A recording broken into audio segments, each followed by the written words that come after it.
Hey gang, how's it going? I figured I'd take a minute and show you this camper behind me. I know if you've seen other videos, you've seen it hanging out in the background, and unfortunately the reality is these new campers and toy haulers are ridiculously high. It's kind of unsafe getting me in and out of the back of this thing. So my solution was scaffolding here so I could make the transition of the ramp down to the scaffolding and then this ramp down to the ground, and I can actually do it all on my own. I've got adjustable legs so I can keep everything level, and also as the gate comes down to it, it'll keep it from getting warped. But this camper is not really set up correctly, so this could be interesting. Plus I've not done this in my normal wheelchair here, so let's just see what happens.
This here could be fun.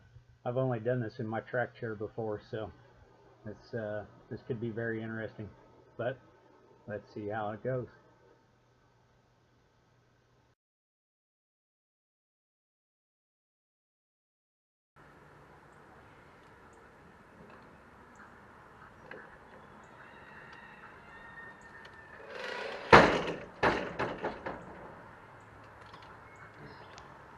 Well, all right, that could have been a hell of a lot worse. With the way everything is situated in the drive, I didn't have enough room, so the scaffolding is not set up the way it normally would be set up. Typically the ramp would be closer to the end.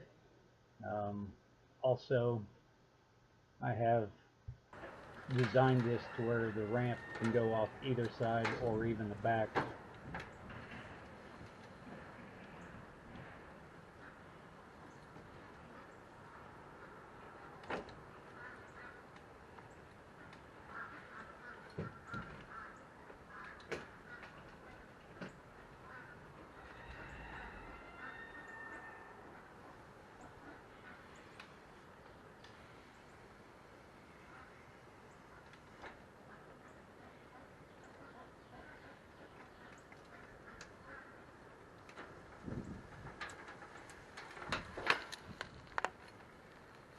Done just like that.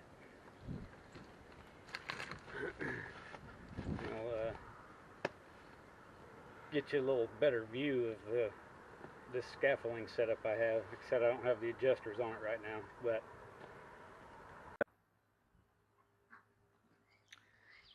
okay, so here's that setup that I have. It's just aluminum scaffolding. I searched around on the internet and finally found it, and the reason why I went aluminum is because it's a lot lighter, easier to manhandle around. That way my wife and kids wasn't straining themselves while I sit back and watch. So I found the aluminum and ordered it and modified it, and I'm not going to lie, it took me about 6 weeks to talk myself into cutting into expensive scaffolding. Between these two pieces of scaffolding and the aluminum ramp over there, it's almost $1,000. So it took a little while for me to convince myself and to finally make it happen. But I'm really happy with the way it turned out. Like I said, I've got adjusters I can put on the feet to adjust the height and to level it. That way there's the gate sits on it square and flat. It's no chance of warping it and whatnot. But anyway, that's my solution to these super tall campers, and to make it to where I can get in and out of the camper on my own. And also, just to be straightforward honest, um, without this scaffolding set up here, the angle of that ramp sometimes is just insanely unsafe. And I decided to do something like this before my wife or kids or I or all the above ended up getting hurt. So, but anyway, that's what it is. That's how it is. There you go. So that's how it all goes down.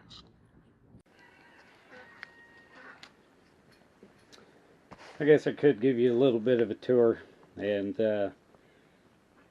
give you a little insight as to why we picked this camper. This is it's a 2016 Keystone Carbon toy hauler, and obviously the initial was the toy hauler part with the rear ramp, make it easier for me to get in and out with a wheelchair. And I also have a tracked wheelchair that you can see in other videos. But what was also another awesome selling point to this is the door between the garage area and the living portion of the camper is, I think it's a 30-inch door, maybe 36. Obviously no modifications needed to be made for me to get inside the camper. The next ordeal that made it awesome is this hallway that gets up to the front bedroom and the bathroom. It is as well 30 inches wide, and I can roll right up in here and I can transfer right into the bed and pull myself up and go to sleep. Same way, I can slide myself down, transfer right back into my chair, and it's all good. The next deal, I can't conventionally get into the bathroom, which I could always try to do a little bit of show and tell on that one, how I get in to use the toilet. But it's kind of adventureful. It took me a little while to figure that one out, but once I did do it, it works very well. Yes, it does. So let me see if I can maybe get this set up somehow, and I'll amusingly show you how I get into the bathroom to use the toilet.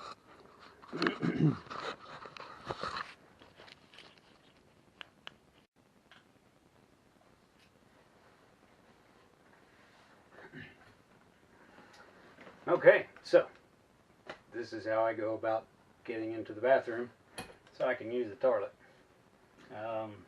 This one took a little while to figure out, but what I ultimately ended up coming to the conclusion of is kick the old legs off the side here, like ride side saddle.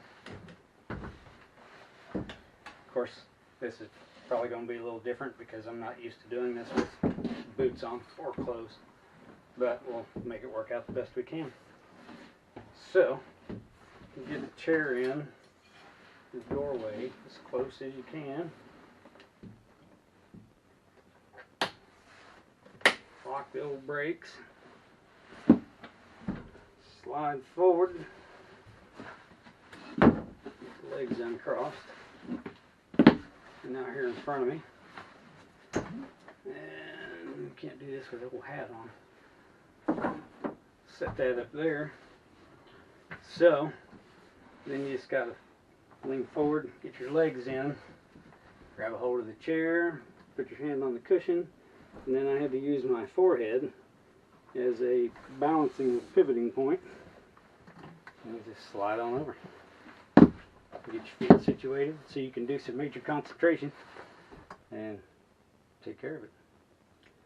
So then it's the same way getting out. You just get your feet into position the best you can.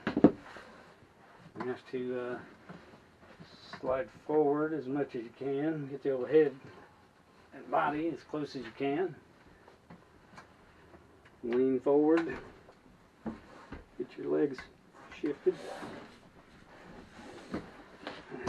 Slide back over. Back out. Put your feet and go to bed. So, alright. I think that's everything I need to show you guys. That's pretty much everything with the camper. It's not that big, so that's the only transferring I really got to do: bed, toilet, getting inside. So, if you found this informational, enjoyed it, just yeah, for whatever reason, go ahead and give it the old thumbs up and like it. Subscribe to the channel because, well, I just do all kinds of stuff. And if you got any questions or comments, throw them at me. Y'all have a good day.